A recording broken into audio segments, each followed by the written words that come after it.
Hello friends, தி சொர்ணரைஸ் சேனலில் இன்றைக்கி நம்ம பார்க்குறது ரொம்ப அருமையான சீக்கிரமாக டக்குன்னு செய்கிற மாதிரியான ஒரு ஹெல்தியான ஹல்வா ரெசிப்பிங்க. இதுக்கு நெய் ரொம்ப அதிகம் தேவைப்படாது மற்ற ஹல்வா போல். அதே மாதிரி இது ரொம்ப ஈஸியாகவும் இருக்கும், சட்டுன்னு செஞ்சிடலாம். இதுக்கு நான் ஒரு 100 கிராம் பைத்தம்பருப்பை வேக வச்சு எடுத்து வச்சுருக்கேங்க. நல்லா உங்களுக்கு ஃபைனாக வெந்திருந்தாலும் பரவாயில்ல, இல்லை கொஞ்சம் அதை விட கொஞ்சம் முன்னாடி பக்குவத்தில் நீங்கள் எடுத்திருந்தாலும் பரவாயில்ல. நம்ம போட்டு எடுத்தும்போது ரொம்ப கரெக்டாக வந்துடும் அந்த கன்சிஸ்டன்சி. இப்போது இதுக்கு நெய் ரொம்ப அதிகம் தேவைப்படாதுங்க இந்த ஹல்வா பண்ணுறதுக்கு.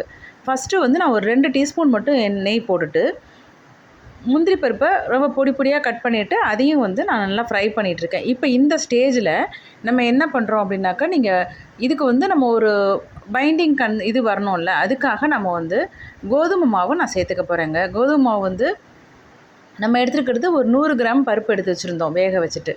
அதுக்கு நீங்கள் நல்லா ஒரு 3லேருந்து 4 டீஸ்பூன் மட்டும் கோதுமை மாவு போட்டுக்கோங்க. அதை இந்த நெய்யிலேயே நல்லா மணம் நல்ல வாசனை வர்ற அளவுக்கு நீங்கள் அதை வறுத்திங்கன்னா போதும். இதுக்கு ஒரு நிமிஷம் போதுங்க. அதுக்கு மேலே தேவைப்படுது. ஏன்னா நம்ம எடுத்துருக்கிற அளவு ரொம்ப கம்மி, அதனால 1 நிமிஷம் ஆகுது. நீங்கள் ஒருவேளை கொஞ்சம் கூட அளவு செய்கிறீங்க அப்படின்னாக்கா, நம்ம அதுக்கேற்ற மாதிரி நீங்கள் கொஞ்சம் டைம் அதிகமாகும். இப்போ இது நீங்கள் செஞ்சிட்டிங்கனாக்கா, நம்ம திடீர்னு வர்ற விருந்தாளிகளுக்கும் செஞ்சு கொடுக்கலாம். அதே மாதிரி குழந்தைகளுக்கும் நம்ம செஞ்சு கொடுக்கலாங்க. இப்போ நான் போடுறது ஒரு சிட்டிகை உப்பு போடும்போது நமக்கு அந்த ஸ்வீட்னஸ் இன்னும் கொஞ்சம் நல்லா இதுவாக தெரியும், அதிகப்படுத்தி தெரியும். அதுக்காக நான் போட்டுக்கிறேன். நான் இன்றைக்கி சர்க்கரை கொஞ்சம் குறைவாக தாங்க சேர்த்துக்கிறேன்.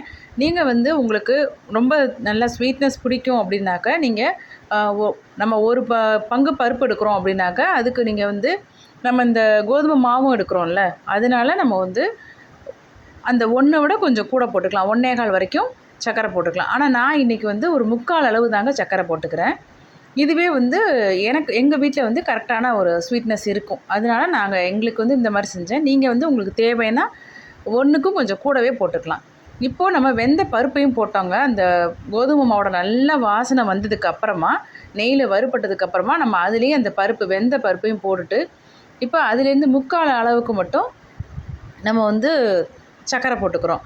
அதே மாதிரி ஒரு கப்பு தண்ணி ஊற்றிக்கிறீங்க. அதே அளவுக்கு நம்ம அந்த கிளாஸுக்கே மெஷரிங் கிளாஸுக்கே நீங்கள் எதில் எல்லாத்தையுமே அளந்தீங்களோ அதே இதுலேயே நீங்கள் எல்லாமே கரெக்டாக வச்சுக்கோங்க. இந்த பருப்பு மட்டும்தாங்க வேகிறதுக்கு நமக்கு டைமு. மற்றபடி கேசரி, அதாவது கேசரி செய்கிற அளவுக்கு தான் டைம் எடுக்கும். ஏன்னா பருப்பு சட்டுன்னு வெந்துடும் இந்த பருப்பை பொறுத்த வரைக்கும். இதுக்கு நான் இப்போ ஒரு 2 பிஞ்ச் ஏலக்காய் பொடி போட்டிருக்கேங்க. இதுக்கு நான் எந்த விதமான கலரும் போடலை. இதுவே ஒரு மாதிரி நல்ல ஒரு மைல்டான ஒரு எல்லோயிஷ் கலர் வந்துடும். இது சாப்பிட்றதுக்கு ரொம்ப நல்லாயிருக்கும். நல்லா இந்த வானல்லேருந்து உங்களுக்கு ஒட்டாமல் வரணும், அதான் கன்சிஸ்டன்சி. அதோடு நம்ம இறக்கி வச்சிடலாம். இது செய்கிறது ரொம்ப சீக்கிரமாக செஞ்சிடலாங்க. டேஸ்ட் ரொம்ப அபாரமாக இருக்கும். செஞ்சு பாருங்கள். பிடிச்சிருந்தா நம்ம சேனலை சப்ஸ்கிரைப் பண்ணிக்கோங்க ஃப்ரெண்ட்ஸ். இந்த மாதிரி நிறைய ஸ்வீட் ரெசிபீஸ், அதே மாதிரி எல்லா பட்சண ஐட்டங்களும் நம்ம சேனலில் இருக்குது.